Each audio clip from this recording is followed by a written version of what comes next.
ಒಂದು crime case, ಒಂದು shocking evidence, ಮತ್ತೊಂದು ಕಡೆ ಸ್ಮಾರ್ಟ್ ಲಾಯರ್. ಆದರೆ ಈ ಕೇಸ್ನಲ್ಲಿರೋ ನಿಜವಾದ ಟ್ರೂತ್ ಯಾವುದು ಅನ್ನೋದು ಕೊನೆಯವರೆಗೂ ಗೊತ್ತಾಗಲ್ಲ ಅಂದ್ರೆ? ಇವತ್ತು ನಾವು ನೋಡೋದು ಕನ್ನಡದಲ್ಲಿ ಡಬ್ ಆಗಿರೋ 7 ಲಾ ಅಂಡ್ ಇನ್ವೆಸ್ಟಿಗೇಷನ್ ಥ್ರಿಲ್ಲರ್ ಸಿನಿಮಾಗಳು.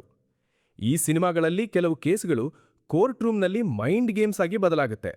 ಇನ್ನು ಕೆಲವು ಸಿನಿಮಾಗಳಲ್ಲಿ ಒಂದೇ ಒಂದು ಹಿಡನ್ ಕ್ಲೂ ಇಡೀ ಕೇಸ್ನ ಡೈರೆಕ್ಷನ್ನೇ ಚೇಂಜ್ ಮಾಡುತ್ತೆ.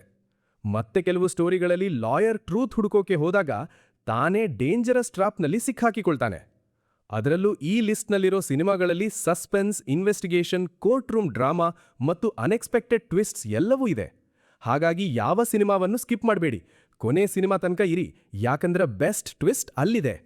ಇಂತಹ ಮೂವಿ ರೆಕಮೆಂಡೇಷನ್ಸ್ ಇಷ್ಟ ಆದ್ರೆ ಈಗಲೇ ಚಾನೆಲ್ ಸಬ್ಸ್ಕ್ರೈಬ್ ಮಾಡ್ಕೊಳ್ಳಿ. ಹಾಗಾದ್ರೆ ನಂಬರ್ 7ರಿಂದ ಸ್ಟಾರ್ಟ್ ಮಾಡೋಣ. Number 7, IPC section 300. ಒಂದು ಮರ್ಡರ್ ಕೇಸ್, ಒಬ್ಬ ಸಸ್ಪೆಕ್ಟ್. ಆದರೆ ಕ್ರೈಮ್ ಸೀನ್ನಲ್ಲಿ ಸಿಕ್ಕ ಎವಿಡೆನ್ಸ್ ಮಾತ್ರ ಅವನ ವಿರುದ್ಧವಾಗಿ ವರ್ಕ್ ಆಗಲ್ಲ. ಇದೇ IPC ಸೆಕ್ಷನ್ 300 ಸಿನಿಮಾದ ಬಿಗ್ ಮಿಸ್ಟ್ರಿ. 2009ರಲ್ಲಿ ಬಂದ ಈ ಕನ್ನಡ ಕ್ರೈಮ್ ಅಂಡ್ ಲೀಗಲ್ ಥ್ರಿಲ್ಲರ್ನಲ್ಲಿ ಆರ್ಕಿಟೆಕ್ಟ್ ಮಲ್ಲಿಕ್ ತನ್ನ ವೈಫ್ ಶೀಲಾಳಿಗೆ ಗುಂಡು ಹಾರಿಸ್ತಾನೆ. ಕಾರಣ, ಅವಳಿಗೂ ಪೊಲೀಸ್ ಆಫೀಸರ್ ಶರಣ್ಗೂ ಇರೋ ಅಕ್ರಮ ರಿಲೇಶನ್ಶಿಪ್ ಬಗ್ಗೆ ಮಲ್ಲಿಕ್ಗೆ ಗೊತ್ತಾಗಿರುತ್ತೆ. ಶೀಲಾ ನಂತರ ಆಸ್ಪತ್ರೆಯಲ್ಲಿ ಸಾವನ್ನಪ್ತಾಳೆ. ಹಾಗಾಗಿ ಎಲ್ಲರಿಗೂ ಒಂದೇ ಡೌಟ್, ಮಲ್ಲಿಕ್ನೇ ಮಾಡರರ್ನಾ? ಆದರೆ ಇನ್ವೆಸ್ಟಿಗೇಷನ್ನಲ್ಲಿ ಒಂದು ಶಾಕಿಂಗ್ ಟ್ವಿಸ್ಟ್ ಬರುತ್ತೆ. ಮಲ್ಲಿಕ್ ಬಳಿ ಸಿಕ್ಕ ಗನ್ ಮತ್ತು ಶೀಲಾಳಿಗೆ ಹೊಡೆದ ಬುಲೆಟ್ ಎರಡೂ ಮ್ಯಾಚ್ ಆಗಲ್ಲ. ಪ್ರಾಪರ್ ಎವಿಡೆನ್ಸ್ ಇಲ್ಲದ ಕಾರಣ ಮಲ್ಲಿಕ್ ಜೈಲ್ನಿಂದಲೂ ಹೊರಗೆ ಬರ್ತಾನೆ. ಇಲ್ಲಿಂದ ಸಿನಿಮಾ ಇನ್ನಷ್ಟು ಇಂಟ್ರೆಸ್ಟಿಂಗ್ ಆಗುತ್ತೆ. ಕೇಸ್ನ ಹ್ಯಾಂಡಲ್ ಮಾಡೋ ಲಾಯರ್ ವಿಜಯ್ಗೆ ಮಾತ್ರ ಈ ಮ್ಯಾಟರ್ನಲ್ಲಿ ಏನೋ ಫಿಶಿ ಇದೆ ಅನ್ನೋ ಫೀಲಿಂಗ್ ಬರುತ್ತೆ. ಅವನು ಮತ್ತೆ ಎವಿಡೆನ್ಸ್ನ ಎಕ್ಸಾಮಿನ್ ಮಾಡ್ತಾ ಹೋಗ್ತಾನೆ. ಒಂದು ಸ್ಮಾಲ್ ಕ್ಲೂ, ಮತ್ತೊಂದು ಹಿಡನ್ ಡೀಟೇಲ್, ಹೀಗೆ ಮಲ್ಲಿಕ್ನ ಎಂಟೈರ್ ಪ್ಲಾನ್ ನಿಧಾನವಾಗಿ ಹೊರಗೆ ಬರಕ್ಕೆ ಶುರುವಾಗುತ್ತೆ. ಮಲ್ಲಿಕ್ ಹೇಗೆ ಇಡೀ ಮರ್ಡರ್ ಪ್ಲಾನ್ ಮಾಡಿದ್ದ ಅನ್ನೋದು ಕ್ಲೈಮ್ಯಾಕ್ಸ್ನಲ್ಲಿ ಗೊತ್ತಾಗುತ್ತೆ. ಹಾಗಾಗಿ ಕ್ರೈಮ್, ಕೋರ್ಟ್ ರೂಮ್, ಇನ್ವೆಸ್ಟಿಗೇಷನ್ ಮತ್ತು ಮೈಂಡ್ ಗೇಮ್ಸ್ ಇಷ್ಟಪಡುವವರು ಈ ಸಿನಿಮಾವನ್ನು ಒಮ್ಮೆ ಟ್ರೈ ಮಾಡಬಹುದು. ಮತ್ತೊಂದು ಇಂಟ್ರೆಸ್ಟಿಂಗ್ ವಿಷಯ ಅಂದರೆ, ಇದು ಹಾಲಿವುಡ್ನ ಫ್ರ್ಯಾಕ್ಚರ್ ಸಿನಿಮಾದ ಕನ್ನಡ ರೀಮೇಕ್. ಈ ಸಿನಿಮಾ ಯೂಟ್ಯೂಬ್ನಲ್ಲಿ ಫ್ರೀಯಾಗಿ ಅವೈಲೇಬಲ್ ಇದೆ. ಹಾಗಾಗಿ ಇಂಥ ಓಲ್ಡ್ ಸ್ಕೂಲ್ ಕ್ರೈಮ್ ಥ್ರಿಲ್ಲರ್ ಇಷ್ಟ ಇದ್ರೆ ಹೋಗಿ ನೋಡ್ಬಿಡಿ. Number 6, court, state versus a nobody. ಒಬ್ಬ ಬಡ ಹುಡುಗ, ಒಂದು ಪ್ರೀತಿ, ಮತ್ತೊಂದು ಕಡೆ ಪವರ್ಫುಲ್ ಫ್ಯಾಮಿಲಿ. ಈ ಮೂರರ ನಡುವೆ ಸಿಲುಕೋ ಒಬ್ಬ ಹುಡುಗನಿಗೆ ಅವನು ಮಾಡದ ತಪ್ಪಿಗೆ ಪೋಕ್ಸೋ ಕೇಸ್ ಹಾಕಿದ್ರೆ ಏನಾಗುತ್ತೆ? ಅದೇ ತುಂಬಾ ಇಮೋಷನಲ್ ಆಗಿ ಹೇಳುವ cinema court, state versus a nobody. ಇದು ಬರೀ ಕೋರ್ಟ್ ರೂಮ್ ಡ್ರಾಮಾ ಅಲ್ಲ, ನಮ್ಮ ಸೊಸೈಟಿಯಲ್ಲಿ ಜಾತಿ, ಕ್ಲಾಸ್ ಮತ್ತು ಪವರ್ಫುಲ್ ಜನರ ಇನ್ಫ್ಲೂಯೆನ್ಸ್ ಒಬ್ಬ ಸಾಮಾನ್ಯ ಹುಡುಗನ ಲೈಫನ್ನ ಹೇಗೆ ಬದಲಾಯಿಸಬಹುದು ಅನ್ನೋದನ್ನ ಸಿನಿಮಾ ತೋರಿಸುತ್ತೆ. ಕಥೆಯಲ್ಲಿ ಬಡ ಕುಟುಂಬದಿಂದ ಬಂದ ಚಂದು ಮತ್ತು ಶ್ರೀಮಂತ ಕುಟುಂಬದ ಜಬಿಲಿ ಒಬ್ಬರನ್ನೊಬ್ಬರು ಪ್ರೀತಿಸುತ್ತಿರುತ್ತಾರೆ. ಆದರೆ ಜಬಿಲಿಯ ಚಿಕ್ಕಪ್ಪ ಮಂಗಳ್ಪದಿಗೆ ಈ ರಿಲೇಶನ್ಶಿಪ್ ಇಷ್ಟವಾಗೋಲ್ಲ. ತನ್ನ ಫ್ಯಾಮಿಲಿ ರೆಪ್ಯುಟೇಷನ್ಗಾಗಿ ಚಂದು ವಿರುದ್ಧ ಪೋಕ್ಸೋ ಸೇರಿದಂತೆ ಸೀರಿಯಸ್ ಕೇಸ್ ಹಾಕಿಸಿ ಅವನನ್ನ ಜೈಲಿಗೆ ಕಳುಹಿಸ್ತಾನೆ. ಇಲ್ಲಿಂದ ಸಿನಿಮಾ ಒಂದು ಸಿಂಪಲ್ ಲವ್ ಸ್ಟೋರಿಯಿಂದ ಸೀರಿಯಸ್ ಲೀಗಲ್ ಬ್ಯಾಟಲ್ ಆಗಿ ಬದಲಾಗುತ್ತೆ. ಚಂದು ಪರವಾಗಿ junior lawyer Surya Teja case ತೆಗೆದುಕೊಳ್ತಾನೆ. ಆರಂಭದಲ್ಲಿ ಅವನಿಗೂ ಇದು ಒಂದು ಸಾಮಾನ್ಯ ಕೇಸ್ ಅನ್ನಿಸುತ್ತೆ. ಆದರೆ ಕೇಸ್ ಒಳಗೆ ಹೋಗ್ತಾ ಹೋದಂತೆ ನಿಜವಾದ ಸತ್ಯ ಏನು, ಸುಳ್ಳು ಆರೋಪದ ಹಿಂದೆ ಯಾರಿದ್ದಾರೆ ಅನ್ನೋದು ಒಂದೊಂದಾಗಿ ರಿವೀಲ್ ಆಗುತ್ತೆ.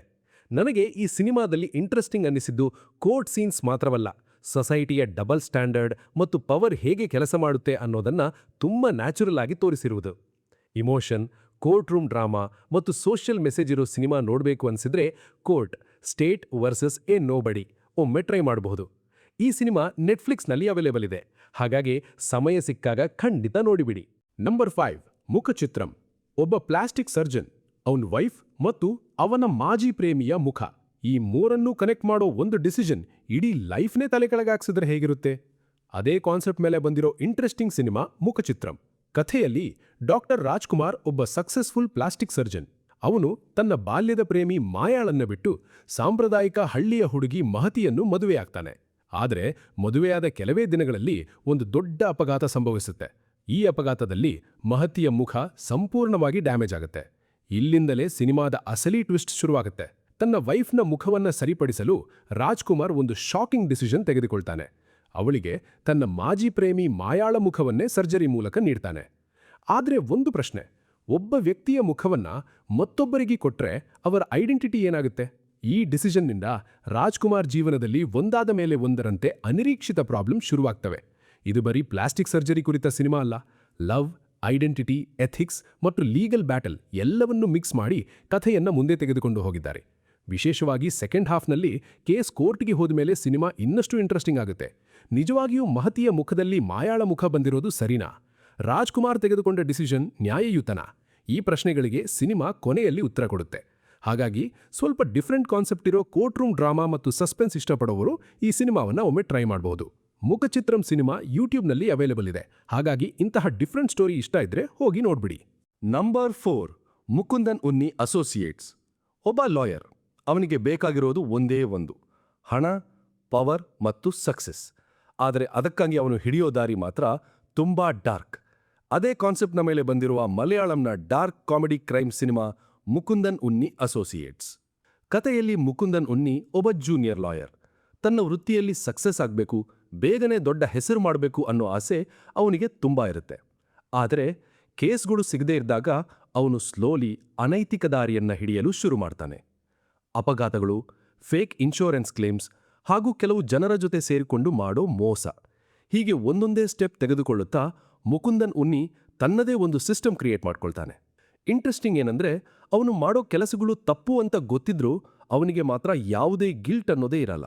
ಬದಲಿಗೆ ಪ್ರತಿಯೊಂದು ಸಿಚುವೇಶನ್ನಲ್ಲೂ ಇದರಿಂದ ನನಗೇನು ಬೆನಿಫಿಟ್ ಅನ್ನೋದನ್ನೇ ಯೋಚಿಸ್ತಾನೆ. ಇಲ್ಲಿಂದ ಸಿನಿಮಾ ಒಂದು ಸಿಂಪಲ್ ಲಾಯರ್ ಸ್ಟೋರಿಯಿಂದ ತುಂಬಾ ಡಾರ್ಕ್ ಮತ್ತು ಫನಿ ಜರ್ನಿಯಾಗಿ ಬದಲಾಗುತ್ತೆ.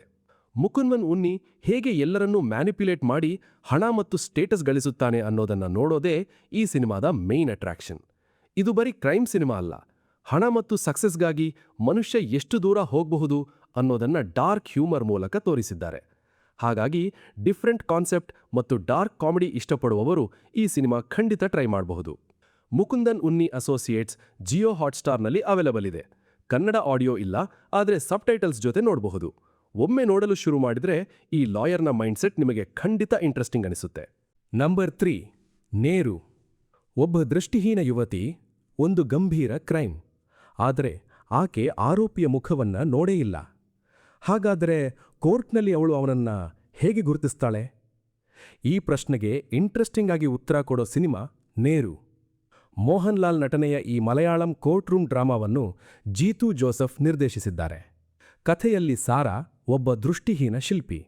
ಒಂದು ದಿನ ತನ್ನ ಮನೆಯಲ್ಲೇ ಆಕೆ ಅತ್ಯಾಚಾರಕ್ಕೆ ಒಳಗಾಗ್ತಾಳೆ. ಆದರೆ ಸಾರಾಗೆ ಆರೋಪಿಯನ್ನ ಕಣ್ಣಿನಿಂದ ನೋಡೋಕ್ಕೆ ಸಾಧ್ಯವಿಲ್ಲ. ಆದರೆ ತನ್ನ ಸ್ಪರ್ಶ ಮತ್ತು ಶ್ರವಣದ ಮೂಲಕ ಅವನನ್ನ ಗುರುತಿಸಬಲ್ಲಳು.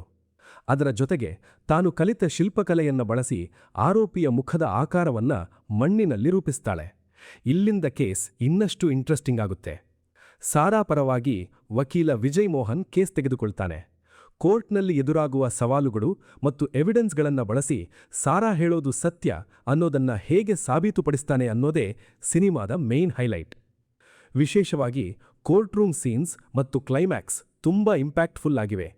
ಹಾಗಾಗಿ ಸೀರಿಯಸ್ ಕ್ರೈಮ್ ಮತ್ತು ಕೋರ್ಟ್ ರೂಮ್ ಡ್ರಾಮಾ ಇಷ್ಟಪಡೋರು ಈ ಸಿನಿಮಾವನ್ನ ಖಂಡಿತ ಟ್ರೈ ಮಾಡಬಹುದು. ನೇರು ಜಿಯೋ ಹಾಟ್ಸ್ಟಾರ್ನಲ್ಲಿ ಕನ್ನಡ ಆಡಿಯೋ ಜೊತೆ ಅವೈಲೇಬಲ್ ಇದೆ. ಹಾಗಾಗಿ ಕನ್ನಡದಲ್ಲೇ ಈ ಸಿನಿಮಾವನ್ನ ಆರಾಮಾಗಿ ನೋಡಬಹುದು. ಸತ್ಯವನ್ನ ಸಾಬೀತುಪಡಿಸಲು ಕಣ್ಣುಗಳೇ ಬೇಕಾ ಅನ್ನೋ ಪ್ರಶ್ನೆಗೆ ಈ ಸಿನಿಮಾ ಒಂದು ಇಂಟ್ರೆಸ್ಟಿಂಗ್ ಉತ್ತರ ಕೊಡುತ್ತೆ. ನಂಬರ್ 2, ಯುದ್ಧಕಾಂಡ. ಒಬ್ಬ ತಾಯಿ ತನ್ನ ಮಗಳಿಗಾದ ಅನ್ಯಾಯಕ್ಕೆ ನ್ಯಾಯ ಬೇಕು ಅಂತ ಕೋರ್ಟ್ಗೆ ಹೋಗ್ತಾಳೆ. ಆದರೆ ವರ್ಷಗಳು ಕಳೆದರೂ ನ್ಯಾಯ ಸಿಗದೇ ಇದ್ದಾಗ ಆಕೆ ತೆಗೆದುಕೊಳ್ಳೋ ಒಂದು ಶಾಕಿಂಗ್ ಡಿಸಿಷನ್ ಇಡೀ ಕೇಸನ್ನೇ ಬದಲಾಯಿಸುತ್ತೆ. ಅದೇ ಯುದ್ಧಕಾಂಡ. ಇದು ಅಜಯ್ ರಾವ್ ನಟನೆಯ Kannada court room legal drama. ಕಥೆಯಲ್ಲಿ ನಿವೇದಿತಾ ತನ್ನ ಮಗಳ ಮೇಲಾದ ದೌರ್ಜನ್ಯಕ್ಕೆ ನ್ಯಾಯಕ್ಕಾಗಿ ಹೋರಾಡ್ತಿರ್ತಾಳೆ. ಆದರೆ ಕಾನೂನು ವ್ಯವಸ್ಥೆಯಲ್ಲಿನ ವಿಳಂಬದಿಂದ ಬೇಸತ್ತು ಕೋರ್ಟ್ ಆವರಣದಲ್ಲೇ ಅಪರಾಧಿಯ ವಿರುದ್ಧ ಒಂದು ದೊಡ್ಡ ಹೆಜ್ಜೆ ಇಡ್ತಾಳೆ. ಇಲ್ಲಿಂದ ಈ ಕೇಸ್ ಇನ್ನಷ್ಟು ಸೀರಿಯಸ್ ಆಗುತ್ತೆ. ಮತ್ತೊಂದೆಡೆ ಹೋಟೆಲ್ ಕ್ಯಾಶಿಯರ್ ಆಗಿ ಕೆಲಸ ಮಾಡ್ತಿದ್ದ ಭರತ್ ಹನುಮಂತ್ ನಂತರ ವಕೀಲನಾಗಿ ನಿವೇದಿತಾಳ ಪರವಾಗಿ ಈ ಕೇಸ್ ತೆಗೆದುಕೊಳ್ತಾಳೆ. ಆದರೆ ಅವನ ಮುಂದೆ ಇರೋದು ಸಾಮಾನ್ಯ ಕೇಸಲ್ಲ. ಎದುರುಗಡೆ ಅನುಭವಿ ವಕೀಲ ರಾಬರ್ಟ್. ತನ್ನ ಕ್ಲೈಂಟ್ಗಳ ಪರಿಸ್ಥಿತಿ ಮತ್ತು ನಿಜವಾದ ಸತ್ಯವನ್ನ ಕೋರ್ಟ್ನಲ್ಲಿ ಪ್ರೂವ್ ಮಾಡೋದು ಭರತ್ಗೆ ದೊಡ್ಡ ಚಾಲೆಂಜ್ ಆಗುತ್ತೆ. ಇಲ್ಲಿಂದ ಶುರುವಾಗೋ ಕೋರ್ಟ್ ರೂಮ್ ಕದನ, ವಾದ ವಿವಾದಗಳು ಮತ್ತು ಟ್ವಿಸ್ಟ್ಗಳು ಸಿನಿಮಾದ ಮೇನ್ ಹೈಲೈಟ್. ಜೊತೆಗೆ ಮಹಿಳೆಯರು ಮತ್ತು ಮಕ್ಕಳ ಮೇಲಿನ ದೌರ್ಜನ್ಯ, ನ್ಯಾಯ ಸಿಗುವಲ್ಲಿ ಆಗೋ ವಿಳಂಬ ಮತ್ತು ಸಿಸ್ಟಮ್ನ ಲೋಪದೋಷಗಳನ್ನು ಸಿನಿಮಾ ಪ್ರಶ್ನಿಸುತ್ತೆ. ಹಾಗಾಗಿ ಕೋರ್ಟ್ ರೂಮ್ ಡ್ರಾಮಾ ಮತ್ತು ಸೀರಿಯಸ್ ಲೀಗಲ್ ಥ್ರಿಲ್ಲರ್ ಇಷ್ಟಪಡುವವರು ಇದನ್ನ ಒಮ್ಮೆ ಟ್ರೈ ಮಾಡಬಹುದು. ಯುದ್ಧಕಾಂಡ ಅಮೆಜಾನ್ ಪ್ರೈಮ್ ವಿಡಿಯೋದಲ್ಲಿ ಅವೈಲಬಲ್ ಇದೆ. ಕೋರ್ಟ್ನಲ್ಲಿ ಕೊನೆಗೆ ನ್ಯಾಯ ಗೆಲ್ಲುತ್ತಾ ಅಥವಾ ಸಿಸ್ಟಮ್ ಮತ್ತೆ ಸೋಲುತ್ತಾ ಅನ್ನೋದನ್ನ ಸಿನಿಮಾ ನೋಡಿದ್ರೆ ಗೊತ್ತಾಗುತ್ತೆ. ನಂಬರ್ 1 ವಾಶಿ. ಒಂದೇ ಮನೆಯಲ್ಲಿ ಪ್ರೀತಿ, ಆದರೆ ಕೋರ್ಟ್ನಲ್ಲಿ ಮಾತ್ರ ಇಬ್ರು ಎನಿಮೀಸ್. ಹೆಂಡತಿಯೊಬ್ಬಳು ಲಾಯರ್, ಗಂಡ ಮತ್ತೊಬ್ಬ ಲಾಯರ್. ಇಬ್ರು ಒಂದೇ ಕೇಸ್ನಲ್ಲಿ ಎದುರುಗಡೆ ನಿಂತರೆ ಏನಾಗತ್ತೆ? ಅದೇ ಇಂಟ್ರೆಸ್ಟಿಂಗ್ ಕಾನ್ಸೆಪ್ಟ್ನ ಸಿನಿಮಾ ವಾಶಿ. ಇದು ಟೊವಿನೋ ಥಾಮಸ್ ಮತ್ತು ಕೀರ್ತಿ ಸುರೇಶ್ ನಟನೆಯ ಮಲಯಾಳಂ ಕೋರ್ಟ್ ರೂಮ್ ಡ್ರಾಮಾ. ಕಥೆಯಲ್ಲಿ ಮಾಧವಿ ಮತ್ತು ಎಬಿನ್ ಇಬ್ರು ಯಂಗ್ ಆ್ಯಂಡ್ ಆಂಬಿಷಿಯಸ್ ಲಾಯರ್ಸ್. ಪ್ರೀತಿಸಿ ಮದುವೆಯಾಗಿರುವ ಇವರಿಬ್ಬರು ತಮ್ಮ ವೃತ್ತಿ ಜೀವನದಲ್ಲಿ ಸಕ್ಸಸ್ ಆಗಬೇಕು ಅಂತ ಪ್ರಯತ್ನಿಸ್ತಿರ್ತಾರೆ. ಆದರೆ ಒಂದು ದಿನ ಇವರಿಬ್ಬರಿಗೂ ಒಂದೇ ಕ್ರಿಮಿನಲ್ ಕೇಸ್ ಬರುತ್ತೆ. ಮಾಧವಿ ಡಿಫೆನ್ಸ್ ಪರ ವಾದಿಸಿದ್ರೆ ಎಬಿನ್ ಪ್ರಾಸಿಕ್ಯೂಷನ್ ಪರ ನಿಲ್ಲುತ್ತಾನೆ. ಅಂದ್ರೆ ಮನೆಯಲ್ಲಿ ಗಂಡ ಹೆಂಡತಿ, ಆದರೆ ಕೋರ್ಟ್ನಲ್ಲಿ ಒಬ್ಬರಿಗೊಬ್ಬರು ಸ್ಟ್ರಾಂಗ್ ಎದುರಾಳಿಗಳು. ಕೇಸ್ ಮುಂದೆ ಹೋಗ್ತಾ ಹೋದಂತೆ ಇವರ ಪ್ರೊಫೆಷನಲ್ ಈಗೋ ಮತ್ತು ಪರ್ಸನಲ್ ರಿಲೇಶನ್ಶಿಪ್ ನಡುವೆ ಕಾನ್ಫ್ಲಿಕ್ಟ್ ಶುರುವಾಗುತ್ತೆ. ತಮ್ಮ ಕ್ಲೈಂಟ್ ಗೆಲ್ಲಿಸಬೇಕು ಅನ್ನೋ ಹಠದಲ್ಲಿ ಇಬ್ಬರೂ ಕೋರ್ಟ್ನಲ್ಲಿ ಒಬ್ಬರ ವಾದಕ್ಕೆ ಮತ್ತೊಬ್ಬರು ಹೇಗೆ ಕೌಂಟರ್ ಕೊಡ್ತಾರೆ ಅನ್ನೋದು ಸಿನಿಮಾದ ಮೇನ್ ಹೈಲೈಟ್. ಇದು ಬರೀ ಕೋರ್ಟ್ ರೂಮ್ ಡ್ರಾಮಾ ಅಲ್ಲ, ಪ್ರೀತಿ, ಮ್ಯಾರೇಜ್, ಪ್ರೊಫೆಷನಲ್ ಎಥಿಕ್ಸ್ ಮತ್ತು ಈಗೋ ಇವೆಲ್ಲದರ ನಡುವೆ ಒಬ್ಬ ವ್ಯಕ್ತಿ ಹೇಗೆ ಬ್ಯಾಲೆನ್ಸ್ ಮಾಡಬೇಕು ಅನ್ನೋದನ್ನ ಸಿನಿಮಾ ತೋರಿಸುತ್ತೆ. ಹಾಗಾಗಿ ಕೋರ್ಟ್ ರೂಮ್ ಡ್ರಾಮಾ ಜೊತೆಗೆ ಫ್ಯಾಮಿಲಿ ಮತ್ತು ರಿಲೇಶನ್ಶಿಪ್ ಎಲಿಮೆಂಟ್ಸ್ ಇಷ್ಟಪಡೋರು ಈ ಸಿನಿಮಾವನ್ನ ಟ್ರೈ ಮಾಡಬಹುದು. ವಾಶಿ ನೆಟ್ಫ್ಲಿಕ್ಸ್ನಲ್ಲಿ ಅವೈಲೇಬಲ್ ಇದೆ. ಕನ್ನಡ ಆಡಿಯೋ ಇದ್ರೆ ಕನ್ನಡದಲ್ಲೇ, ಇಲ್ಲದಿದ್ರೆ ಸಬ್ ಟೈಟಲ್ಸ್ ಜೊತೆ ನೋಡಬಹುದು. ಒಟ್ಟಿನಲ್ಲಿ ಜೀವನದಲ್ಲಿ ಪಾರ್ಟ್ನರ್ಸ್, ಕೋರ್ಟ್ನಲ್ಲಿ ಎದುರಾಳಿಗಳು ಅನ್ನೋ ಕಾನ್ಸೆಪ್ಟ್ ನಿಮಗೆ ಇಂಟ್ರೆಸ್ಟಿಂಗ್ ಅನ್ಸಿದ್ರೆ ಈ ಸಿನಿಮಾ ಮಿಸ್ ಮಾಡಬೇಡಿ.